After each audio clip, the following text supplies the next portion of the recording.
এই তো দেখো কি বলো তো এগুলা। ওয়াও, অনেক মজার খাবার তো, আমার পছন্দের হ্যাঁ খাবার। তোমার অনেক পছন্দের এটা, এই হ্যাঁ। কারণে তুমি অফিসে ছিলা, হুম। আমি বিকাল থেকে এগুলো রেডি করে ফেলছি। আচ্ছা, মাশাআল্লাহ, অনেক বড় বড় তো। এই নলাটা দেখো না, এটা তো আমি কিভাবে চামচে ওটা ওয়াও, বুঝতেছি না। এটা তো আস্ত গরু মনে দেখি হচ্ছে। দেখি প্লেটটা দাও, দাও দাও দাও দাও পরে দাও। যাবে।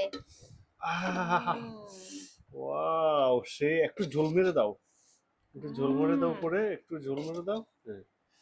ওয়াও, কত সুন্দর একটা কালার, আমার মনে হচ্ছে যে আমি ওই ঝোলগুলা দিয়ে খেয়ে ফেলি। হুম হুম। আমার মামুনিরটা কোথায়? এটা আমার না? এটা তোমার আর তোমার ওয়াও, মামুনের। আজকে চলবে এই যে গরুর নোলা আর চাউলের রুটি। দেখছেন কত বড় বড় নোলা। ওয়াও, এটা আমার মামুনেরটা না? হুম, ও ছোট আচ্ছা তো ওর জন্য একটা ছোট। আচ্ছা আচ্ছা আচ্ছা, যাই হোক, অনেক মজা, অনেক মজা হবে। ওয়াও। আহ